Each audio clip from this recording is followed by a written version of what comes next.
¿Qué tal? Buenos días, comunidad VM. Estamos hoy día, lunes 13 de julio, aquí con una gran invitada, Alma Lili Cárdenas, y vamos a tratar un tema muy interesante.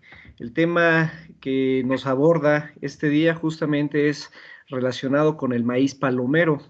El maíz palomero toluqueño, pues yo creo que muy pocos lo conocemos con el nombre de su especie. Realmente estamos muy familiarizados con consumir palomitas de maíz en el cine o comprarlas directamente en el centro comercial para nuestras casas. Sin embargo, no sabemos que las palomitas de maíz es un producto originario de México. México es uno de los países también que mayormente consumen este tipo de productos y estamos hablando de que, por ejemplo, hay una estadística de que en el 2010 se consumieron aproximadamente 65,000 toneladas de maíz palomero o de palomitas de maíz. Y de estas 65,000, estamos hablando de que 63,500 toneladas fueron importadas. Es decir, que México, a pesar de ser el país origen de este producto, no es un país productor en su mayoría. Tenemos que importar realmente la mayoría del producto. Y esto es alarmante porque además estamos en un momento, y ahorita nos va a platicar nuestra experta, en el cual pues las palomitas corren un riesgo de desaparecer porque finalmente no hay mucha gente que lo esté cultivando. Pero bueno, vamos a presentar a nuestra invitada. Nuestra invitada es la maestra en ciencias, Alma Lili Cárdenas Marcelo. Ella es coordinadora de proyectos agrícolas de la Fundación Tortilla de Maíz Mexicana y además ha hecho investigación y trabajo su línea de investigaciones sobre maíces nativos, culturas mazahuas, otomís, ecología política feminista decolonial. Bienvenida, Alma Lili, muchas gracias por aceptar la invitación. Hola, pues muchas gracias por la invitación y pues aquí feliz y contenta de poder compartir un poco de lo que hemos trabajado, pero sobre todo de compartir parte de mis raíces. Igual les comento que originalmente soy de una comunidad mazahua, al igual esto nos puede afectar un poquito por la parte de las redes del internet y demás, pero estoy feliz de compartir parte de lo que somos acá como mazahuas. Muchas gracias, Lili. Al contrario, un honor, la verdad, que nos puedas compartir tu conocimiento. Bueno, Lili, pues si quieres, platícanos sobre el maíz palomero toluqueño. Ok, bueno, pues voy a empezar con una pequeña presentación.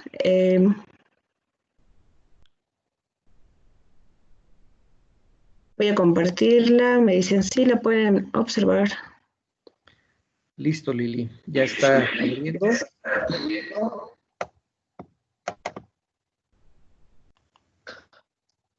Y ahí ya la vemos. Muchas gracias, Lili. Perfecto. Bueno, el tema del que les quiero contar o platicar, pues es del maíz palomero toluqueño como legado de las comunidades mazahuas y otomís del Estado de México. Como comentaban, estoy estudiando el doctorado en Ciencias Agropecuarias y Recursos Naturales, pero también soy coordinadora de proyectos agrícolas de la Fundación Tortilla de Maíz Mexicana. Este tema lo venimos, bueno, yo me integré a la fundación ya en diciembre, cumplo 3 años con la fundación y hemos estado trabajando este tema. Entonces, la perspectiva que les quiero presentar es una perspectiva desde múltiples ámbitos, se puede decir desde mi perspectiva como mujer mazahua, desde mi perspectiva como académica, pero también desde mi perspectiva como investigadora social. Y entonces, pues es un poquito de lo que les quiero compartir, de lo que he aprendido de ambas comunidades. Y bueno, a ver, ahorita se está cambiando.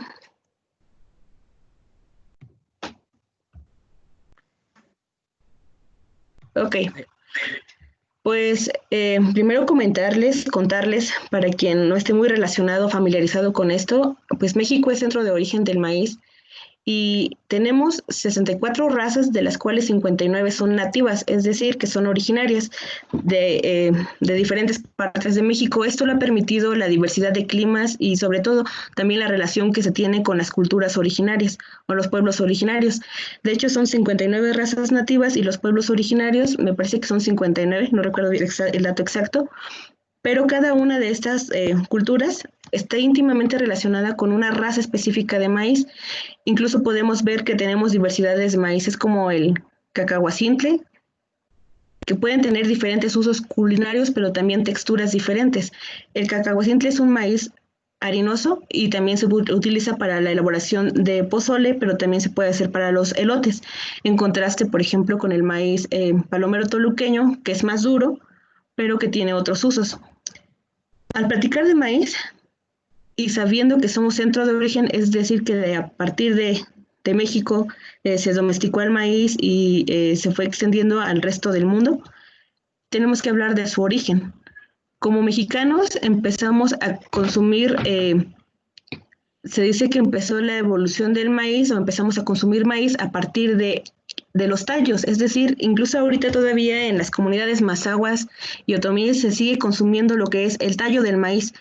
Se selecciona de la milpa un tallo, generalmente son amarillitos, que son los más dulces, entonces después se les quita la pielecita que se tiene y esto se mastica. Se supone que así se empezó a consumir el maíz. Posteriormente, al mezclarlo o al exponerlo al fuego más bien, este maíz, que era esta plantita silvestre que se llama teocintle, que es abuelo del maíz, empezó a hacer, bueno, la gente vio que cuando se acercaba al fuego hacía estas palomitas.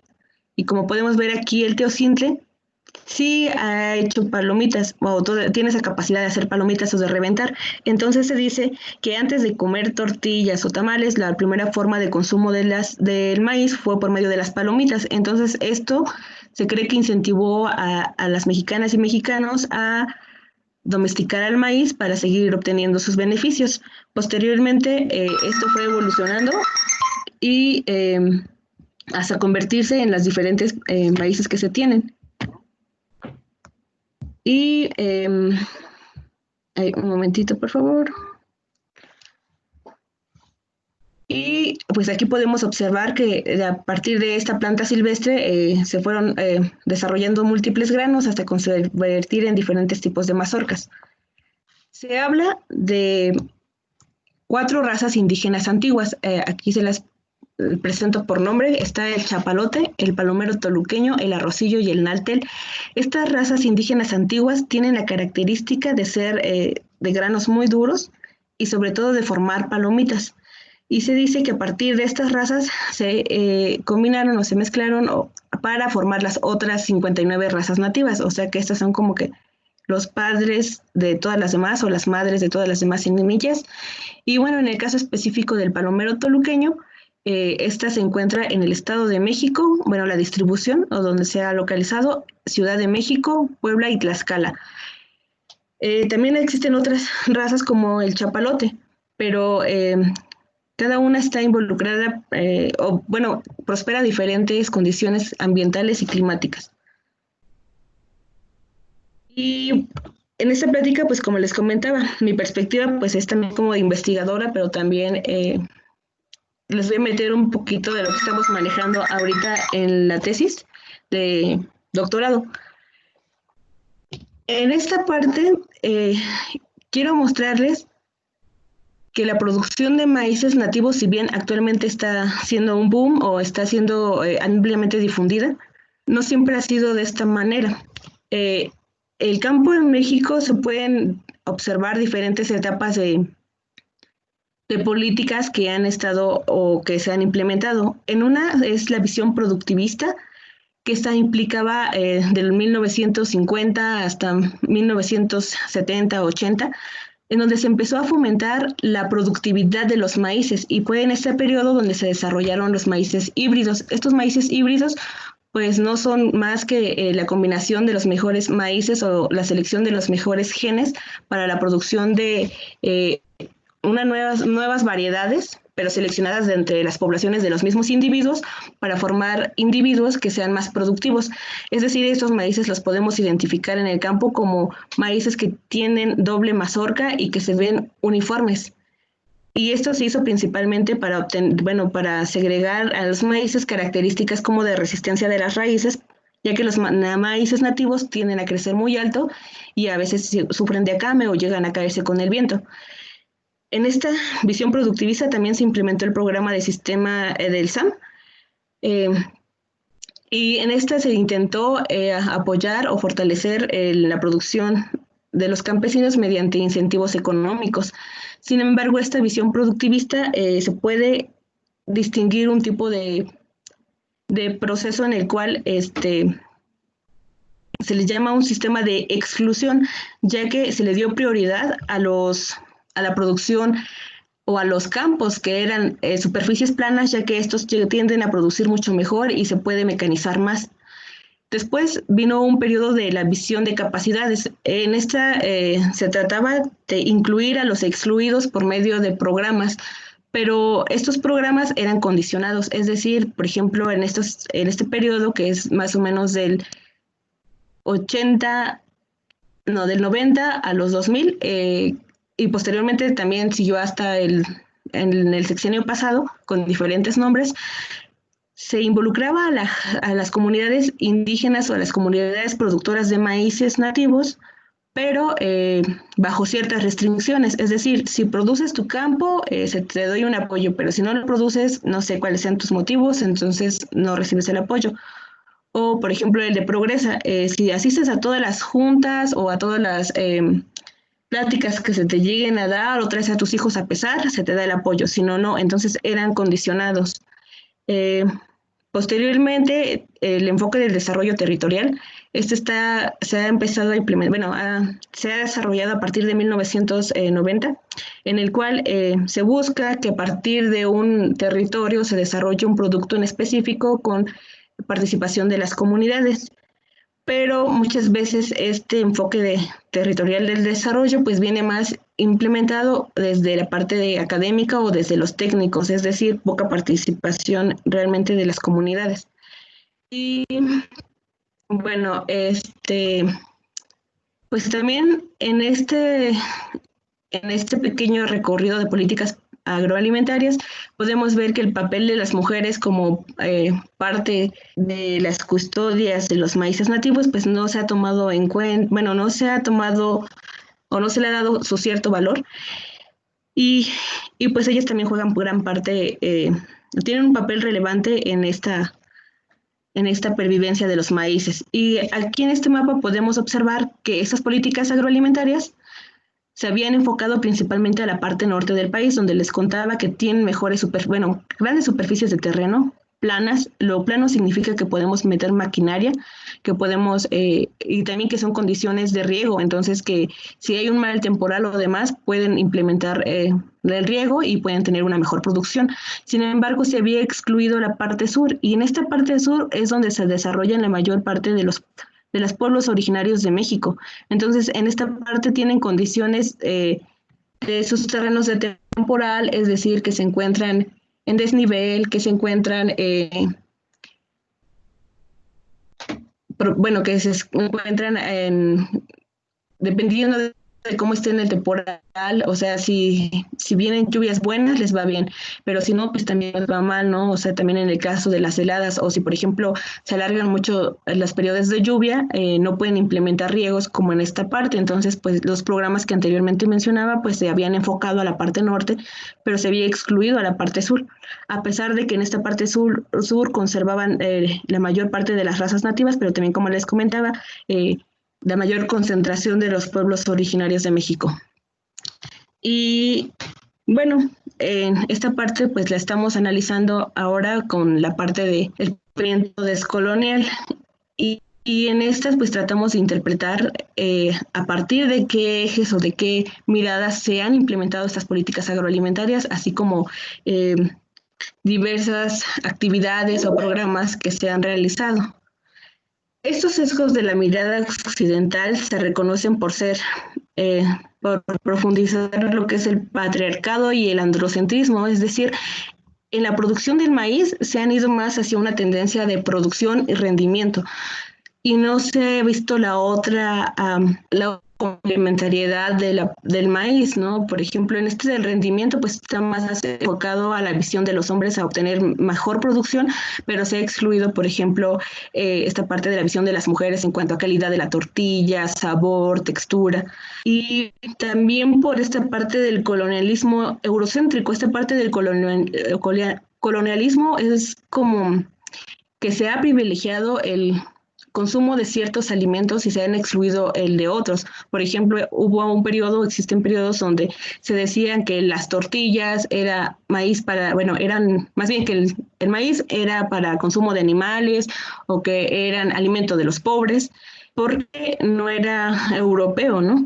Y también por el capitalismo androcéntrico, porque también, como vimos anteriormente, pues se ha excluido las partes en donde no se han producido, o bueno, tienen una producción diferente a las que se basan en el rendimiento.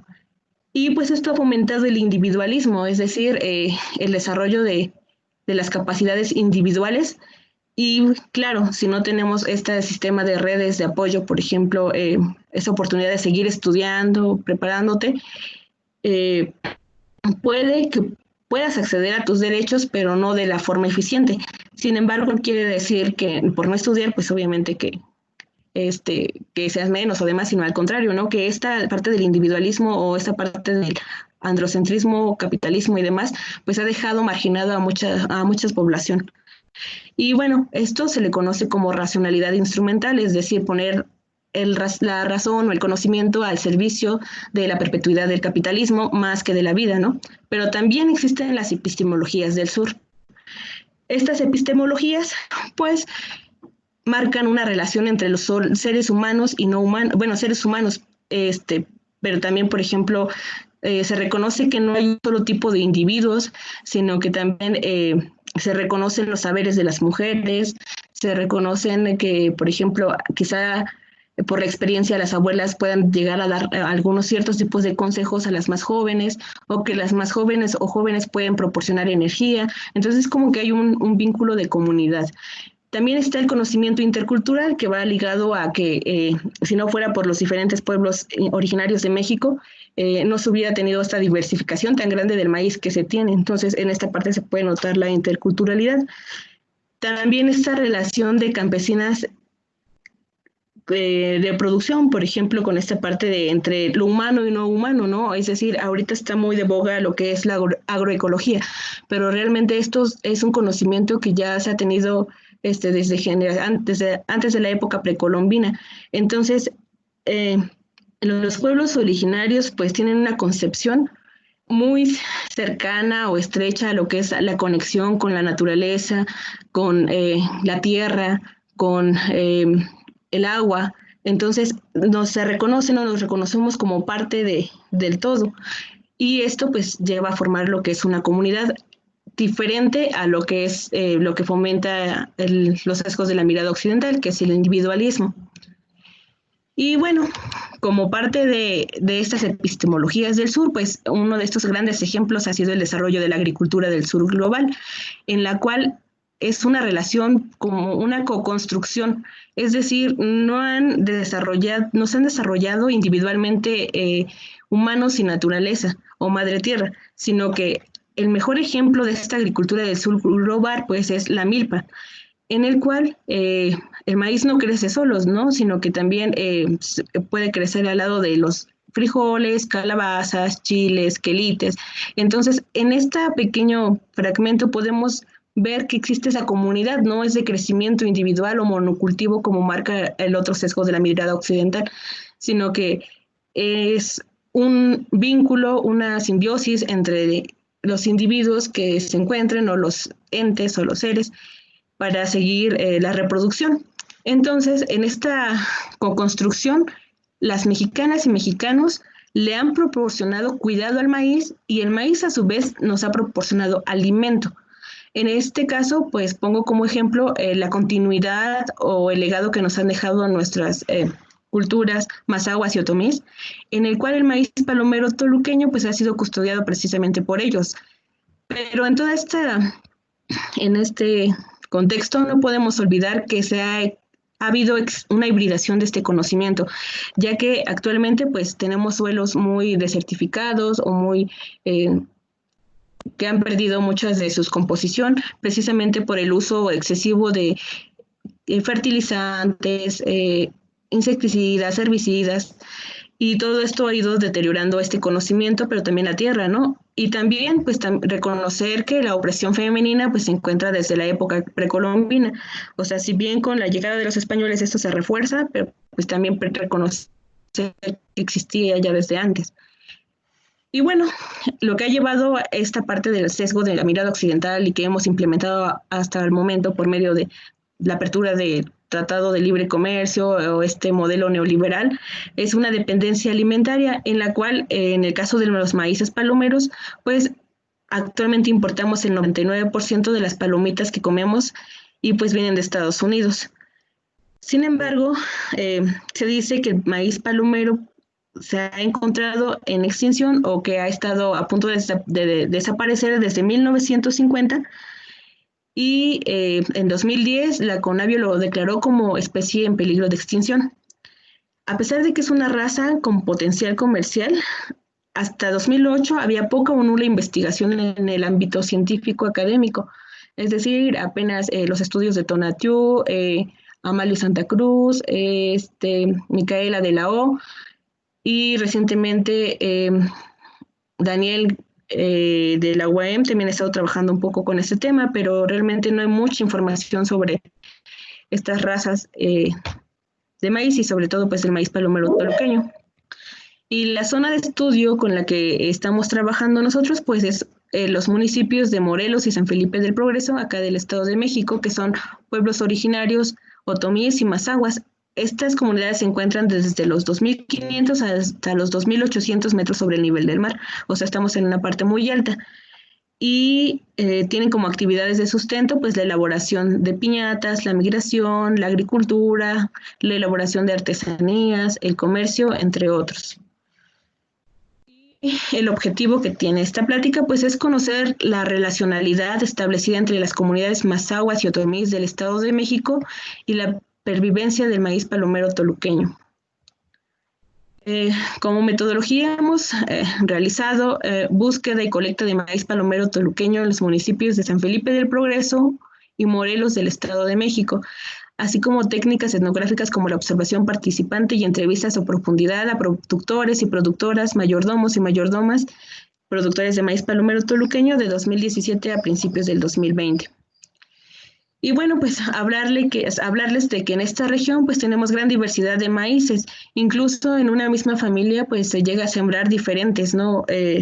Precisamente dicen las mujeres, sembramos diferentes colores porque a veces nos aburrimos de comer puro maíz blanco o puro maíz azul. Entonces, también tiene que ver con los usos gastronómicos que se le da a cada uno. Generalmente el blanco es usado más para tortillas y atoles. El maíz rosa en el caso de la zona Mazahua es utilizado para hacer tamales agrios y atoles agrios y pinole. El maíz azul, principalmente su uso es en pinole y en atoles, y el amarillo pues es para elaboración de palomitas. En el caso de la zona Mazahua y en el caso de la zona Otomí, no tienen alimentos agrios, bueno, según al momento de lo que he conocido, pero también tienen diferentes usos y sobre todo diferentes sabores y van cambiándole a lo largo del año para que igual no tengan una tortilla de un solo color. Y esto pues también a veces es por las cualidades que buscan las mujeres en las tortillas o en lo que se consume. Y claro, va muy relacionado con la siembra que se realiza, ¿no?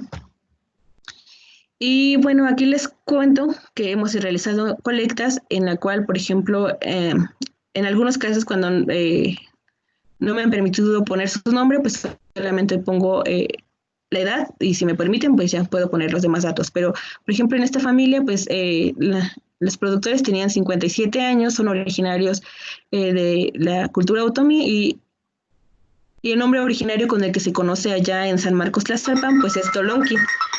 Estas se desarrollan a 2.700 metros sobre el nivel del mar, bueno, es a donde encontramos este maíz, y se siembra el 21 de marzo, se cosecha el 28 de diciembre, bueno, ellos lo cosechan en esa época y dice que es una variedad que viene del agricultor y que es herencia de la madre, es decir, que a ella les digo, no pierdan mi semilla, por favor, síguela sembrando. Y bueno, se fertiliza con estiércol de borrego, a veces le ponen urea y superfosfato de amonio, pero me comentan que a veces fertilizan y a veces no, precisamente por los ingresos económicos que se llega a tener o si tienen la posibilidad o acceso a estos fertilizantes.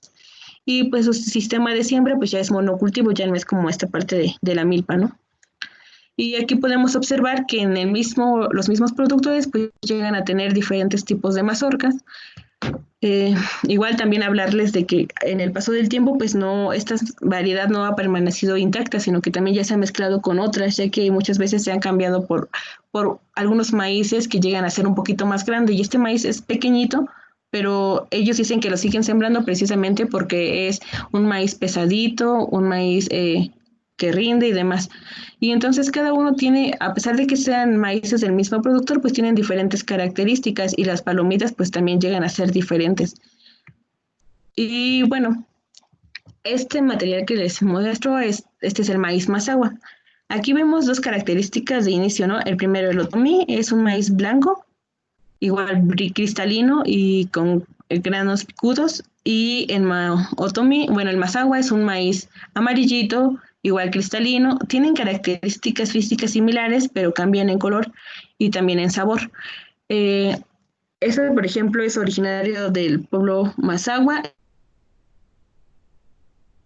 en las de Momochitl, pues ya lo venía registrando, se me fue el nombre, pero ya estaba registrado desde que empezaron a hacer los primeros escritos acá de cuando llegaron los españoles.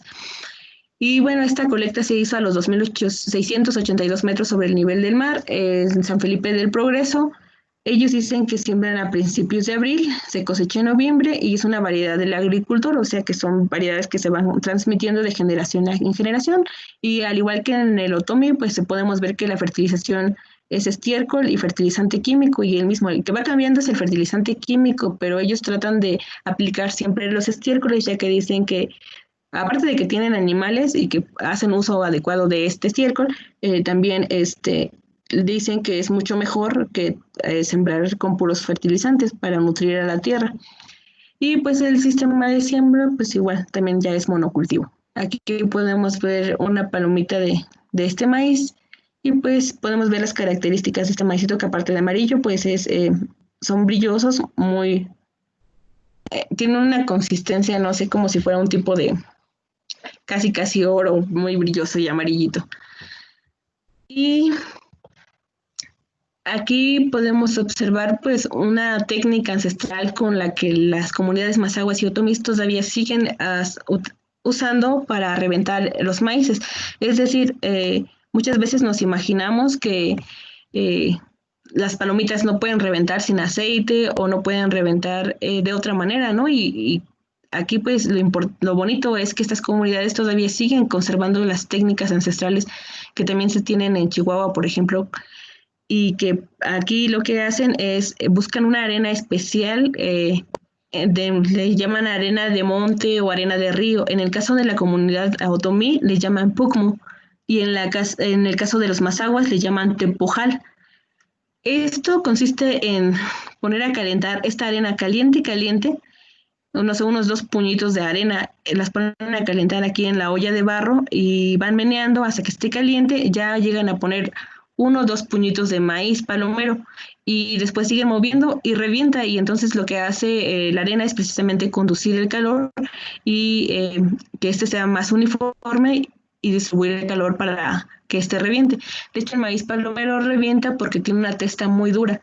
Entonces, lo que hace es que al tener la testa muy dura, genera mucha presión en el interior de la palomita y cuando está caliente, el agua que hay adentro empieza a moler todos los almidones que hay adentro hasta que llega a reventar o hace un efecto como una olla express a presión y por eso revienta. Y en años recientes dicen que han cambiado el uso de arena o de tepojal por sal de mesa, entonces igual ponen los 2 puñitos de sal, calientan o prenden la olla de barro y después los granitos de maíz y revienta. Entonces esta técnica pues es ancestral y también pues ha venido de generación en generación y pues ahorita todavía lo siguen practicando y realizando. Y una forma de donde todavía se sigue ocupando esta técnica pues es precisamente en su cotidianidad, ¿no? Y pues, ¿qué hacen con esas palomitas que revientan? Generalmente son utilizados para las celebraciones religiosas, en la cual se elaboran rosarios de palomitas. Estas son elaboradas principalmente por mujeres, tanto el reventado como el hilvanado de las palomitas suelen hacerse por mujeres, aunque a veces también participan niños y hombres, pero en menor proporción. Estas se comienzan a realizar desde 15 días antes de la celebración y generalmente se hacen en familia, ¿no? Luego es común encontrar a la mamá o a la abuelita reventando y a las hijas insertando palomitas al hilo para formar estas cadenitas. Una vez que se tienen estas cadenitas, su uso es muy distinto y variado de acuerdo a la localidad, ¿no?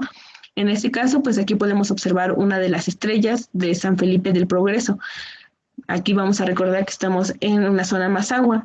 Los mayordomos dicen que la parte verde significa el verde del campo y el verde del maíz. El blanco, pues, es la pureza de nuestro Señor Jesucristo. Como les comentaba, estas están muy ligadas a las celebraciones religiosas. Y el rojo, pues, es la pasión de nuestro Señor Jesucristo. Las palomitas, pues, representan el agradecimiento por las buenas cosechas o también por la plegaria para que este año tengan una buena cosecha. Y pues ellos lo expresan de esta forma, en estrellas. Y dicen que las figuras que tienen alrededor, pues es lo que nos simboliza como más aguas. Pero esto va cambiando de comunidad en comunidad y pues cada quien a lo largo del tiempo pues se van insertando otro tipo de elementos como las galletas y los bombones, pero pues las palomitas siguen presentes, ¿no? En el caso de las comunidades otomíes, podemos ver la celebración de la fiesta de San Marcos Tlazalpan el 24 de abril. En la comunidad, pues los mayordomos o mayordomas suelen hacer grandes collares de palomitas y, por ejemplo, cuando les dan alguna propina o limosna al santo patrono, se les coloca un collar de palomitas a la gente que viene a visitarlos y que está participando en la fiesta. Pero como pueden ver, no sé si son cientos y cientos de palomitas, de collares de palomitas, y pues detrás de esto pues hay familias, mujeres trabajando y sobre todo lo hacen como un agradecimiento sobre todo por el maíz y por obtener buenas cosechas, como una súplica para que tengan buenas cosechas. También se han utilizado, por ejemplo, estas en la iglesia de San Bartolo Morelos, para adornar las iglesias, pero sobre todo es como un agradecimiento más que un adorno. Entonces, pues ellos también hacen panes y también colocan los panes.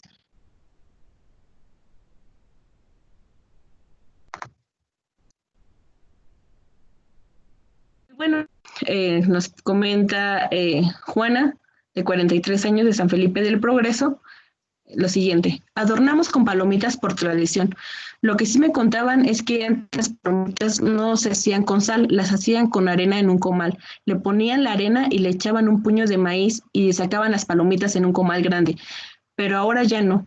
Ya nada más lo hacen en una estufa con sal y ya. Antes dicen que el maíz no lo compraban. Lo sacaban del maíz normal, del cosechaban, del que siembran. Un amarillito bien bonito que parecía mantequilla. Ese que dicen que sacaban, pero ahorita ya lo compramos, es lo que nos comentaba doña Juana. Y también las festividades pues están muy asociadas a lo que es el calendario agrícola. En esta parte pues podemos ver al maíz palomero cuando todavía es elote. Generalmente la gente no lo consume en esta etapa porque podemos ver que no tiene mucho grano, es decir, es muy dulce el maíz, pero para el elote no funcionaría porque precisamente los granos son muy pequeñitos y se hacen muy duros rápido. Pero también esta etapa de los elotes está relacionados con la celebración del 15 de agosto o lo que también se conoce como florear la milpa, que es que se ponen flores en los 4 puntos cardinales en la milpa, precisamente para agradecer por los primeros elotes, pero también están asociados a otras celebraciones como el 2 de febrero y la bendición de semillas, o sea que quizá se han intercambiado por las celebraciones religiosas, pero también sigue presente lo que es el calendario agrícola que viene desde la época precolombina. Y bueno, otro testimonio es, durante las cosechas ocurría una gran celebración. Cuando una familia encontraba durante la cosecha en alguna milpa un maíz con 3 mazorcas, para poder sacar el maíz debían hacer una ceremonia. Para ello se preparaban algunos adornos muy especiales hechos de maíz, collares de palomitas. Algo aún más especial debía colocarse en el maíz para que lo acompañara todo el año al cuidado del resto del maíz en la troje de la familia. Una especie de galleta hecha de masa y una planta muy peculiar y peculiar y especial de la comunidad. Esto nos lo comenta nuestra amiga Silvia Luna. Ella está estudiando en la intercultural, pero a lo que ella hace referencia de una planta muy especial, pues es una orquídea que se encuentra en San Marcos Tlaxalpan y que Germán Pérez, no sé si se conectó, que también es originario de allá, nos podría compartir posteriormente más información de esto. Y algunos usos, ya centrándonos en que quieren trabajar más con esta parte de la diversidad de los maíces y sus usos, o bueno, para esto va más dirigido esta plática, pues si bien en la comunidad o en las comunidades en donde hemos estado, pues nos dicen que se usa principalmente para la elaboración de tortillas. Incluso algunas familias nos decían que no sabían que este maíz tenía vocación para hacer palomitas. Actualmente el kilo de maíz está a 7 pesos por kilo, pero en estas imágenes que les muestro, pues es un cuartillo de maíz y un cuartillo de este maíz palomero es 1,600 kilogramos de lo que pesa, ¿no? Aquí pusimos a cocer en nixtamal un maíz híbrido y el maíz que le conocen en San Marcos Tlaxalpan como tolonquín, y podemos observar la diferencia en rendimiento. Si bien este maíz es más pequeño, a la hora de nixtamalizarlo llega a tener un mejor rendimiento que este, que es híbrido, es más, casi no aumenta mucho. Y es una de las razones por las que las mujeres o los señores que siguen sembrando es precisamente porque rinde más. Y bueno, aquí claramente en la imagen podemos observar que sí, efectivamente rinde más y es más pesado. Otros usos que nos han mencionado las comunidades es que debido al tamaño, este maíz se les suele dar a los animales. De hecho, también el nombre de palomeros se deriva de que era maíz para las palomas porque es muy pequeñito. Entonces es un maíz que se sigue utilizando. Incluso hay mucha gente que me dice, sí, yo tengo de ese maíz, pero ese maíz no me gusta porque este maíz cuando lo desgrana pica mucho. Y miren, en un día de desgrane, cómo dejó un guante cubierto con látex. Entonces, ¿se imaginan las manos? Entonces, pues eso también ha llevado a que se deje de usar poco a poco. Y aparte de que es un maíz pequeño, o sea, si bien tiene peso, pero a veces nos vamos más con la apariencia del rendimiento, ¿no? Bueno, es que es más pequeño. Entonces me dicen algunos que prefieren darle este maíz a los animales y poco a poco se ha ido sacando de su producción. Entonces, otra cosa que quiero comentarles es que no es como si el maíz palomero existiera en grande abundancia o que en una familia puedan encontrar un maíz palomero, no, sino que esto se ha ido perdiendo con el paso del tiempo por estas razones y que las familias siguen conservando estas mazorcas, pero ya en menor cantidad porque ya se han mezclado con otras razas. Entonces, pues parte de lo que estamos haciendo como fundación es tratar de nuevo de regresar a esta raza, pero sí ha sido muy complicado. Y pues ya saben las razones por las cuales a veces las comunidades han dejado de usarla. Y bueno, otras alternativas de uso que hemos tratado de visualizar y también preguntando a la comunidad, pues ellos nos dicen, aquí les muestro que esta es la unidad de medida, este es el cuartillo. A partir de este cuartillo se reventaron, se reventó y se formaron estos 2 floreros de palomitas. Y lo que nos sobró formamos esto de pinole. Económicamente parece viable, pero como les comento, no todos los maíces revientan y no revientan en la misma cantidad. Igual, como les comentaba, pues ya se han mezclado con otros maíces, entonces van modificando sus características, pero pues sí podemos ver que pues tiene buen rendimiento. También cabe mencionar que existen palomitas de colores originalmente en las comunidades, como este maíz rosa. Estas incluso llegan a tener un sabor diferente a los demás. Hemos hecho diferentes pruebas de reventado y degustación de palomitas y hemos visto que si bien, bueno, comparándolos con el maíz americano, El maíz americano llega a tener una palomita más grande, pero no tiene sabor. Es decir, están como bofas. Es como cuando compramos de esas manzanas grandes en los supermercados que no tienen sabor y cortamos una criolla de la abuelita o que nos regalan. Se siente la diferencia. Pasa lo mismo con los maíces. Entonces, estos maíces palomeros tienen un sabor más a maíz tostado, como si fuera casi pinole. Y el maíz rosado, pues es un maíz de textura más suave, o sea, más, sí es crujiente, pero es más suave y con un aroma, bueno, un sabor más dulce. Entonces sí hay diferencia en los diferentes tipos de maíces. Y pues otra alternativa que se puede hacer, pues son tostadas o quizá les comentaba el pinole, galletas, podría hacer con este producto. Pero bueno, les quiero comentar un poco de la problemática que pues desde mi perspectiva estoy observando, ¿no? Aquí, por ejemplo, el precio del maíz amarillo acá en el establecimiento de Pujol está en 60 pesos el kilo y en las comunidades está de 7 a 10 pesos, ahorita ya subió, entonces vemos esta gran diferencia. Y bueno, varios o varias de ustedes estarían interesados, no, sí, vamos a hacer un proyecto para que se pueda vender el maíz a un mejor precio y dar beneficios a la comunidad. Aquí es donde invito a pensar en realmente beneficio para la comunidad o qué es lo que podríamos hacer y pensar entre todos una alternativa, ¿no? Ya que desgraciadamente estamos en una época en donde estamos exportando o vendiendo los superfoods y nos estamos quedando con los fast foods.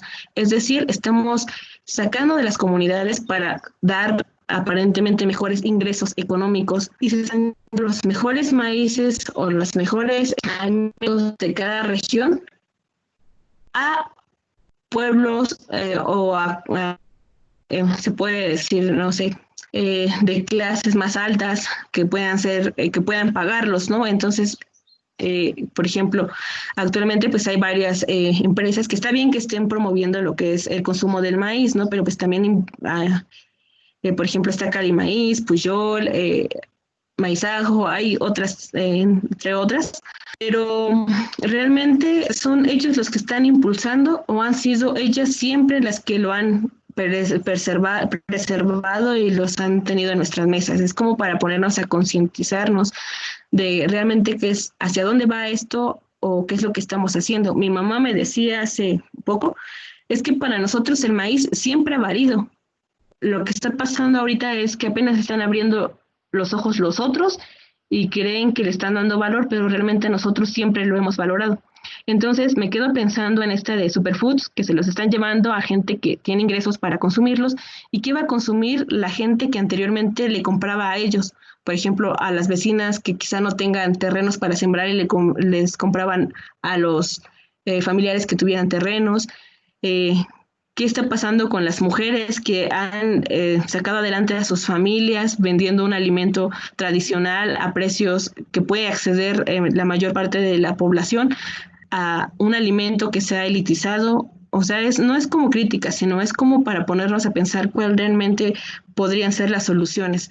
Porque, bueno, yo he estado un poco atormentada por esta situación y sobre todo porque pues también he vivido en una familia en donde no tenemos un terreno para sembrar y hemos dependido de los familiares que siembran maíz, ¿no?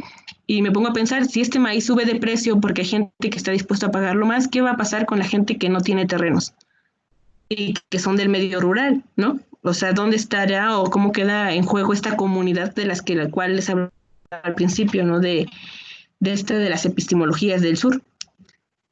Y bueno, pues como consecuencia, al menos en el medio rural, ahorita en tiempos de pandemia, pues podemos ver que las comorbilidades en defunciones acumuladas en comunidades rurales, pues el 67% o más tenía dos o más comorbilidades, es decir, tenían quizá diabetes, hipertensión, obesidad, y es precisamente por esto, ¿no? O sea, hemos dejado de consumir los superfoods, porque al principio nos hicieron creer que era alimento de pobres y después empezamos a consumir los fast foods como refrescos y azúcares porque era como señal de clase o de ingreso económico superior y pues sí, ¿no? O sea, y eso se va reflejado claramente en el medio rural y son los que más están muriendo. Entonces, es como empezar a reflexionar realmente qué podemos hacer o cuáles serían las alternativas y cómo podemos involucrarnos de una manera más eh, respetando más a las comunidades y tomándolos en cuenta, ¿no? Eh, en esta tabla pues también les muestro parte de mis estudios de maestría, donde está la descripción de los procesos de elaboración y venta de tortillas artesanales según los tipos de mercados. En este podemos observar un tipo de placita, tianguis, que se llega a colocar a las afueras de Ixtlahuaca y solamente se colocan generalmente mujeres que vienen vendiendo tortillas o que traen productos de recolección como hongos, quelites y nopales y demás, ¿no? Esta pues es en un establecimiento local en el cual pues ya tienen como que acceso a una infraestructura, a tener ahí sus mesas, ya tienen en sí un establecimiento y esta se puede decir que no tienen un establecimiento y lo que pudimos observar es que las que no tienen un establecimiento fijo siguen utilizando más maíz nativo, es decir, ellas todavía tienen la oportunidad de sembrar su propio maíz y se autoabastecen o también siguen comprando, pero es maíz nativo. Es decir, que entre más o sea, hay una relación más directa con los maíces nativos y ya cuando se empieza a tener como un establecimiento o local, pues como la demanda es constante, pues en cierta temporada del año pues empiezan a utilizar maíces híbridos. Entonces pues las calidades van cambiando, pero también van cambiando las diferencias que existen entre cada mujer. Por ejemplo, las mujeres que vendían en este tipo de tianguis pues eran mujeres mayores de 40 años, a veces con hijos o sin hijos, y la mayoría me comentaban que se habían dedicado a la venta de tortilla por una necesidad económica, ya que pues con el maíz, si lo venden sin transformar, pues no obtenían grandes ingresos económicos, y ya si lo transforman, pues ya es una ayuda para ellos y ellas y sus familias. Y bueno, pues también en este establecimiento local, actualmente en el Estado de México se está llevando una disputa, o bueno, generalmente salen en los medios de comunicación de que estas mujeres están generando contaminantes o residuos tóxicos para la salud y demás, y que están amenazando sobre todo a los tortilleros que tienen en regla según ellos todos sus papeles y que están haciendo competencia. Entonces, esta demanda o estas notas a veces las saca pues gente que está trabajando mucho con lo que es las cadenas tortilleras y pues obviamente no les gusta la competencia y pues están declinando las características de las tortillas de estas mujeres, pero ellas siguen trabajando con el proceso de nixtamal, molienda, o sea, sus tortillas son de buena calidad, mejores a las de una tortilla de harina, ¿no? Entonces pues también es como una guerra sucia en las cuales se busca desprestigiar el trabajo de las mujeres, pues precisamente para seguir manteniendo el control de las tortillas. Y a pesar de que pues ellas han sido las que las han traído desde la época precolombina hasta ahorita, ¿no? Entonces, pues también es para pensar un poco en eso. Y pues viendo este problema, pues apenas estoy empezando a acercarme un poco a la investigación acción participativa. Y lo que se trata con esta de esta metodología, pues es evitar el dualismo sujeto-objeto, es decir, yo como investigadora voy a decirles a ustedes qué es lo que deben hacer, porque yo estudié y ustedes no, sino eso es lo que se podría decir que ese es el dualismo que existe actualmente, sino que se trata de escuchar a la gente más que poner nuestros prejuicios antes que otra cosa, ¿no?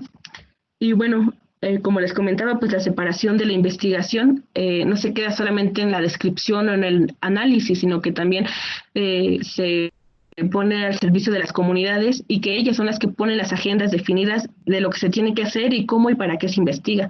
Entonces, hay algunos estudiantes que están trabajando con sus tesis de palomeros. Entonces, me encantaría, si ustedes quisieran, que regresaran un día parte de su investigación a las comunidades y que sepan qué es lo que se está haciendo y que vengan y conozcan la experiencia o las necesidades que la gente tiene, ¿no?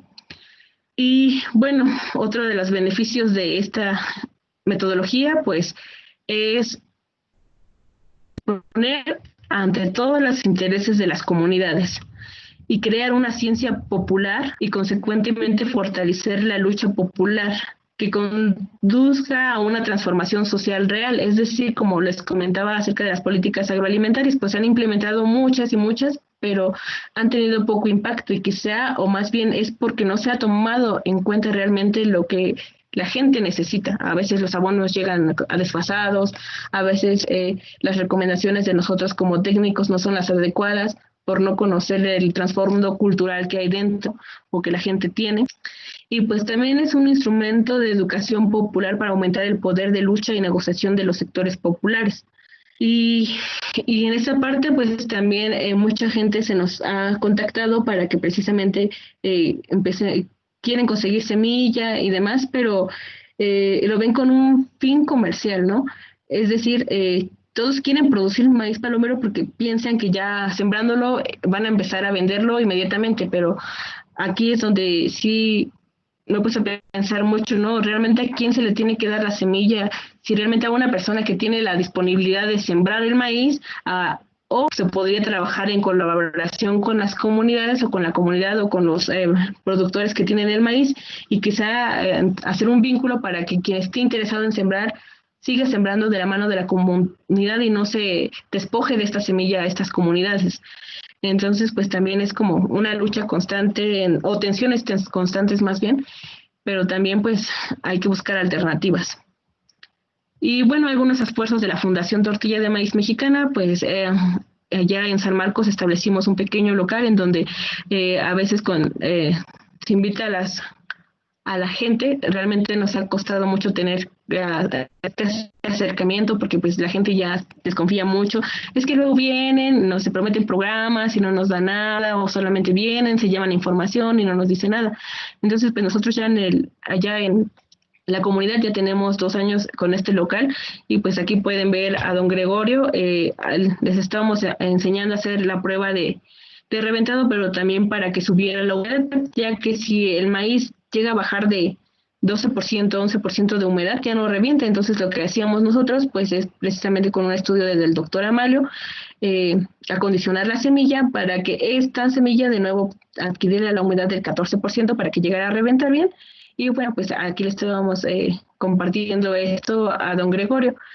Y pues también hemos hecho talleres, por ejemplo, para involucrar más a la comunidad y en este taller pues estábamos decidiendo entre ellos que dijeran cuál sería el nombre del grupo, cuál sería su actividad principal y pues, por ejemplo, uno del nombre que podrían ponerse ellos o que se autopusieron fueron Tolonqui Real de San Marcos, o sea, como que haciendo identidad de que ese maíz es de acá, de San Marcos, ¿no?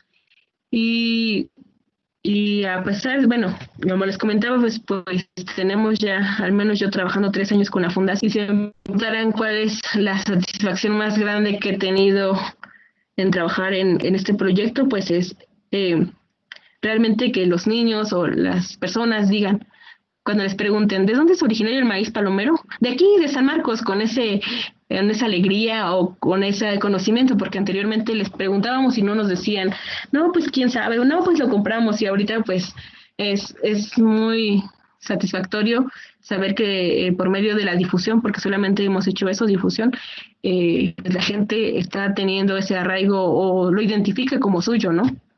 Y bueno, como les comentaba, el tema de la práctica pues era el maíz palomero toluqueño, legado de las culturas mazahuas y otomíes.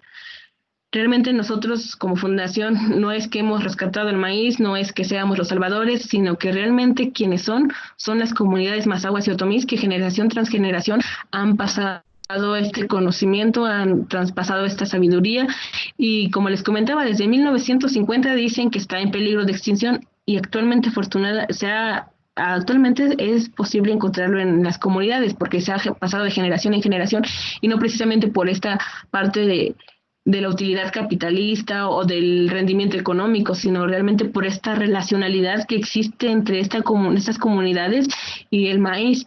Y pues realmente son ellas y ellos quienes han permitido la pervivencia de los maíces, en este caso del palomero toluqueño, pero esto lo podemos trasladar a cualquier otro tipo de raza de maíz en México, e incluso también otro tipo de variedades. Entonces, pues por mi parte es todo y tengo como reflexiones finales, ¿no?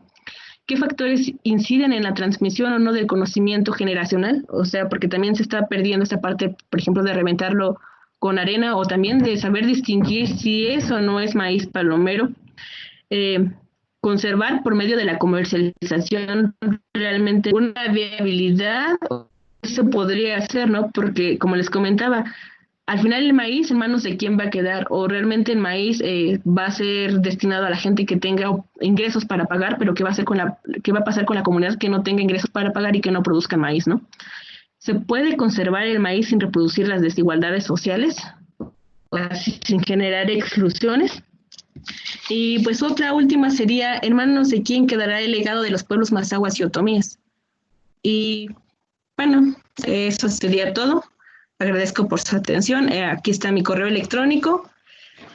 Eh, Nos pueden encontrar como Fundación Tortilla de Maíz Mexicana y le había pedido permiso de pasar este último comercial, en el cual como fundación se está dando un curso de costo de 2,000 pesos por 4 sesiones, en los cuales, bueno, pueden buscar más información en la fundación, pero los temas que se tocan pues son historia y origen del maíz, la importancia cultural, económica y social, el cultivo del maíz y su anatomía y procesos mediante el cual se desarrolla su enorme diversidad, principales productos y técnicas culinarias y pues bueno, yo que soy agrónoma, sí he aprendido mucho de este curso y creo que se pueden aprender más cosas, así que quien esté interesado, bienvenido y pueden buscarnos en la página de la fundación y pues muchas gracias. Excelente, Lili, muchas gracias a ti. Y un fuerte abrazo a Rafa Mier también, que es el director de esta fundación. Tenemos aún, bueno, ya nos quedan pocos minutos, pero creo y me resultaría muy importante que pudiéramos reproducir el video. Vamos a reproducir un video que nos hizo favor de compartir también la maestra Lili. Y entonces, miren, se los voy a compartir porque vale la pena, está muy interesante. Y enseguida se los pongo. Denme un segundito.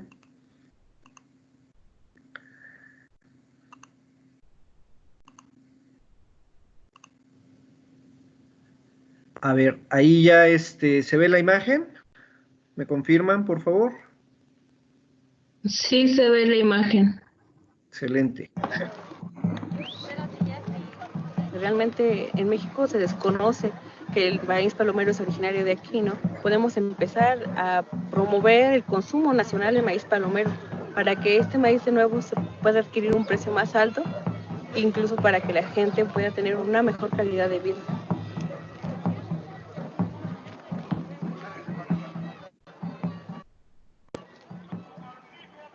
Mira, las palomas, eso lo ocupamos, por ejemplo, en fiesta tradicional para la comunidad. Por ejemplo, y ahorita de aquí de las palomas podemos agarrar un hilo y una aguja, hacer un collar como el que yo traigo aquí, pero de palomas. Ya cuando la gente llega, nos viene a visitar, nosotros agarramos el collar, le ponemos a la persona como símbolo de compromiso y de trabajo hacia la persona que viene hacia nosotros como pueblo, como indígena que somos, siempre tenemos esa costumbre.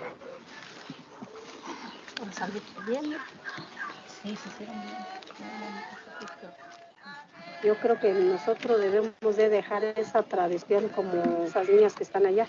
Ellas ven cómo nosotros hacemos y ellos también van a seguir nuestra costumbre para que esa costumbre no se pierda.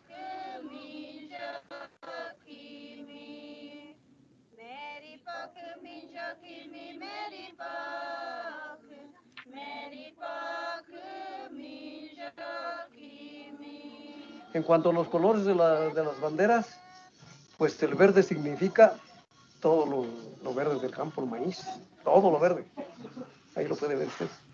Lo blanco significa el corazón puro del Señor, de nuestro Padre Jesús. Y el rojo significa la sangre que derramó. La otra es el arco iris, cuando Dios inundó la tierra, que dijo: voy a desaparecer el hombre. En vez de adorarme a mí, adora a otros dioses.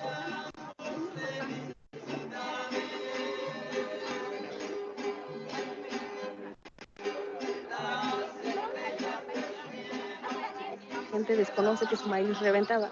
porque generalmente las personas que ya están a cargo son personas o mayores de 60 años o jóvenes que están iniciando de 40 a 30 años que apenas están formando una familia. La transmisión de conocimientos solamente se ha quedado generalmente en los adultos mayores.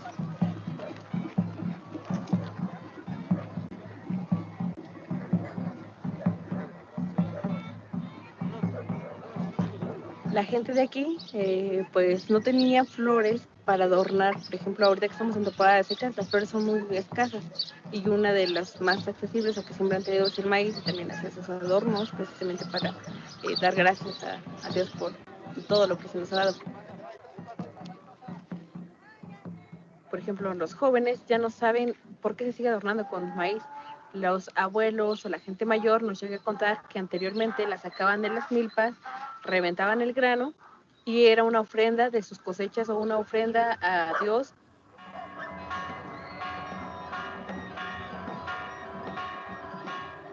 Actualmente el maíz que se está utilizando en las fiestas es maíz comprado de Estados Unidos, porque la gente ya no sabe que el maíz que tiene revienta, pero si se pudiera trabajar con este para que se mejorara de alguna manera con ellos, sería un maíz que tuviera mayor capacidad de reventar. Al mostrarles que su maíz revienta, se quedan tan asombrados que incluso quieren llegar a sembrar de nuevo ese maíz. De esta forma la gente se está incentivando en volver a sembrar su maíz, pero más que es eso, porque les recuerda también a sus abuelos, a todas las tradiciones que tenían, y es una forma de rescatar lo que ellos tienen como identidad.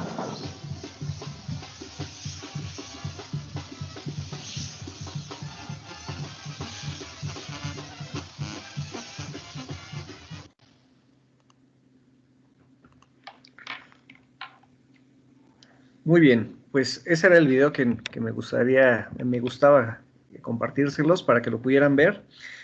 Y bueno, tenemos algunas preguntas, Lili. Por ejemplo, la chef Ivonne Katzin te pregunta, ¿dónde podemos revisar la investigación que elaboraron? ¿Hay algún documento de lectura abierta? Bueno, estamos en proceso de escritura de algunos artículos, pero también en la página de la Fundación hemos desarrollado varios artículos. Generalmente son de corte más de divulgación que científica, pero estamos trabajando en esa parte. Igual también puedo dejar mis datos para que después le pueda pasar bibliografía de algunos artículos que existen. Excelente, muchas gracias. Y bueno, pues ya estamos concluyendo esta excelente conferencia. Maestra Lili, le agradecemos mucho el haber compartido estos conocimientos, el habernos dado esta información. Y bueno, antes de que terminemos y que nos despidamos de la maestra Lili, quiero hacerles la invitación. Esta semana vamos a tener una programación muy interesante relacionada a conferencias y a algunos webinars que vamos a tener con profesionales muy interesantes. Por ejemplo, el día de mañana a las 5 de la tarde vamos a tener una conferencia sobre emprendedurismo con el chef Alejandro Fuentes del restaurante Cedrón en la Colonia Condesa, y va a ser justamente una conferencia muy interesante sobre el tema de emprender y un caso de éxito. El día miércoles vamos a tener dos conferencias también muy interesantes que vamos a tener por la mañana a las 12 del día. Vamos a tener a la chef Isabela Dorantes, al chef Víctor Hugo Aguilar y a la doctora Yapsi Arias, quienes nos van a hablar justamente sobre bases de investigación y su experiencia justamente con el tema de la sostenibilidad, sustentabilidad del apoyo al campo, el apoyo a los productores y sus experiencias prácticamente con ellos. Y finalmente a las 5 de la tarde del mismo día miércoles tenemos otra conferencia con el chef Quetzalcóatl Zurita, quien desde Oaxaca, en Puerto Escondido, nos va a platicar de su caso, de su restaurante y el compromiso que él tiene con la comunidad, que va a estar también muy interesante. Y terminamos la jornada el día jueves a las 11 de la mañana nuevamente. Vamos a tener una conferencia muy interesante con el chef se me fue Octavio Armenta, perdón, que es un chef egresado de la Universidad del Estado de México, que ha tenido una trayectoria muy interesante, trabajó durante mucho tiempo en cruceros y hoy, bueno, no les adelanto, pero tiene un trabajo espectacular que ustedes ya lo podrán escuchar de su propia voz. Y terminaremos el día viernes la jornada, donde tendremos a la maestra Stephanie, quienes nos platicará un poco sobre el tema de la no, perdón, el día viernes tenemos a Leo Vázquez, quien es el chef que está en Chiapas y nos va a platicar justamente de las bebidas que su origen es el maíz. Y va a estar también en la plática muy interesante. Y bueno, ya les estaremos compartiendo la información de la próxima semana, que tendremos también webinars muy interesantes. Les agradecemos mucho la atención. Muchas gracias por haber participado, por haber entrado a esta conferencia. Lili, nuevamente, muchas gracias por todo. Y pues, a nombre de la Universidad del Valle de México, les agradecemos a todos su asistencia. Muchas gracias. Gracias. Hasta luego. Gracias. Hasta luego.